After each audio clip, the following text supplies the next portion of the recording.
नमस्कार दोस्तों, स्वागत है आपके अपने YouTube channel let's grow CG में। आज बच्चों के विकास का सिद्धांत से संबंधित प्रश्न करेंगे। प्रश्न 1, बालक का विकास परिणाम है ए. वंशानुक्रम का, बी. वातावरण का, सी. वंशानुक्रम तथा वातावरण की अंतः प्रक्रिया का, डी. आर्थिक कारकों का। उत्तर है सी. वंशानुक्रम तथा वातावरण की अंतः प्रक्रिया का। अगला प्रश्न,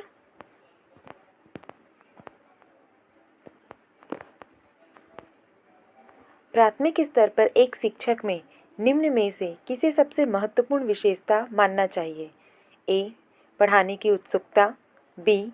धैर्य और दृढ़ता, सी. शिक्षण पद्धतियों और विषयों के ज्ञान में दक्षता, डी. अति मानक भाषा में पढ़ाने की दक्षता। उत्तर है बी. धैर्य और दृढ़ता। अगला प्रश्न है दोस्तों,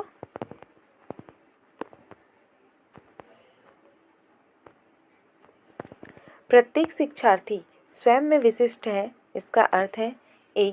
शिक्षार्थियों में ना तो कोई समान विशेषताएं होती हैं और ना ही उनके लक्ष्य समान होते हैं। बी. शिक्षार्थियों के लिए एक समान पाठ्यचर्या संभव नहीं है। सी. विषम रूपी कक्षाओं में शिक्षार्थियों की क्षमताओं को विकसित करना संभव है। डी. कोई भी दो शिक्षार्थी अपनी योग्यताओं, सूचियों और प्रतिभाओं में एक समान नहीं होते हैं। उत्तर है डी. कोई भी दो शिक्षार्थी अपनी योग्यताओं, सूची और प्रतिभाओं में एक समान नहीं होते हैं। अगला प्रश्न,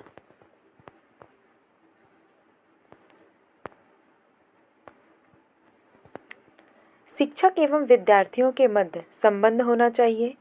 ए. स्नेह का, बी. विश्वास का, सी. सम्मान का, डी. ये सभी। उत्तर है ये सभी। अगला प्रश्न, एक अच्छा अध्यापक विद्यार्थियों के मध्य बढ़ावा देता है। ए. प्रतियोगिता की भावना, बी. सहयोग की भावना, सी. प्रतिद्वंदिता की भावना, डी. तटस्थता की भावना। उत्तर है बी. सहयोग की भावना। अगला प्रश्न,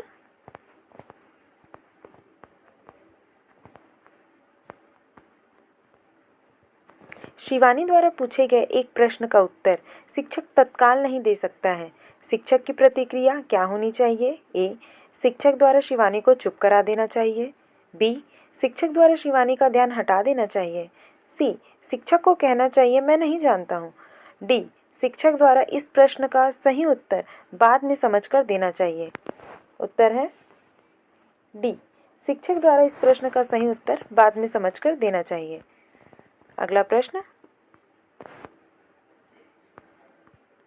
बच्चों की जिज्ञासा शांत करनी चाहिए। ए.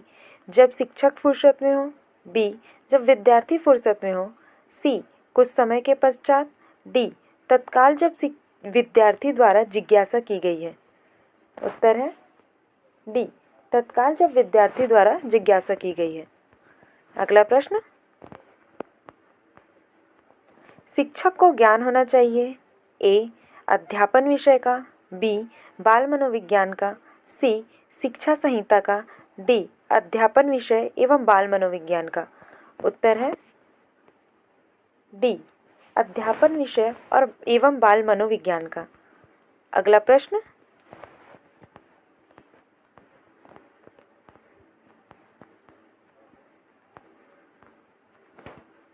विद्यालयों में श्रम की स्फूर्ति का विकास करने के लिए ए. शिक्षक अपने ही श्रम में शक्ति दिखाएगा, बी. शिक्षक श्रम के महत्व का व्याख्यान करेगा, सी. समय समय पर विद्यार्थियों को श्रम करने का अवसर देना पड़ेगा, डी.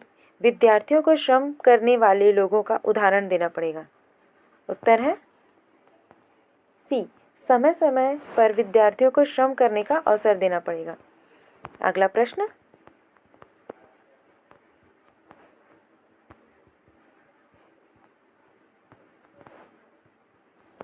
बाल विकास की परिभाषा का अध्ययन क्षेत्र है। ए. मानवीय सामर्थ्य में परिवर्तन का परीक्षण करता है, बी. जीवन अवधि के दौरान व्यवहार की व्याख्या ढूंढेगा, सी. बच्चों की वयस्क तथा वरिष्ठ नागरिकों के साथ तुलना करेगा। डी, किसी बच्चे के संज्ञानात्मक, सामाजिक तथा दूसरे सामर्थ्य के क्रमिक विकास के लिए उत्तरदायी होगा। उत्तर है डी, किसी बच्चों के संज्ञानात्मक, सामाजिक तथा दूसरे सामर्थ्य के क्रमिक विकास के लिए उत्तरदायी होगा। अगला प्रश्न है,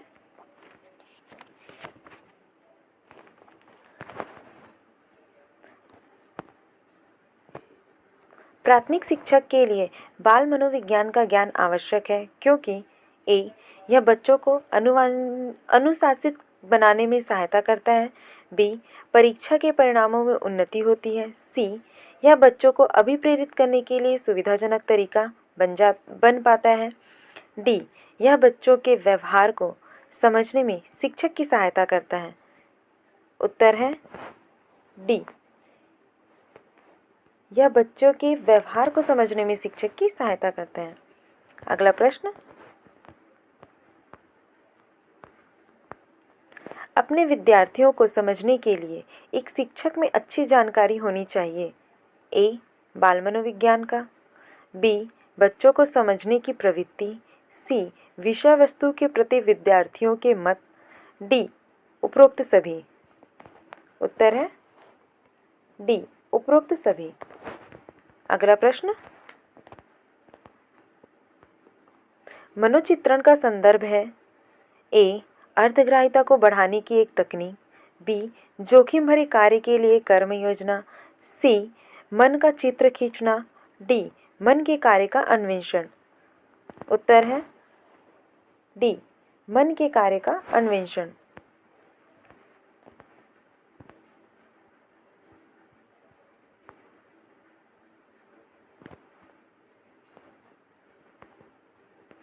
अगला प्रश्न है दोस्तों, मनोवैज्ञानिक के अनुसार बाल विकास की कौन सी अवस्था सबसे जटिल व कठिन है? ए, शैशवावस्था। बी, किशोरावस्था। सी, बाल्यावस्था। डी, इनमें से कोई नहीं। उत्तर है बी, किशोरावस्था। अगला प्रश्न,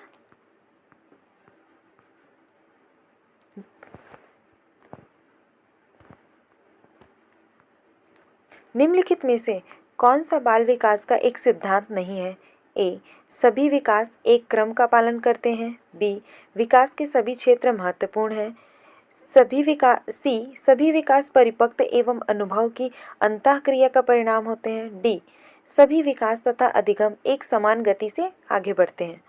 उत्तर है डी, सभी विकास तथा अधिगम एक समान गति से आगे बढ़ते हैं। अगला प्रश्न,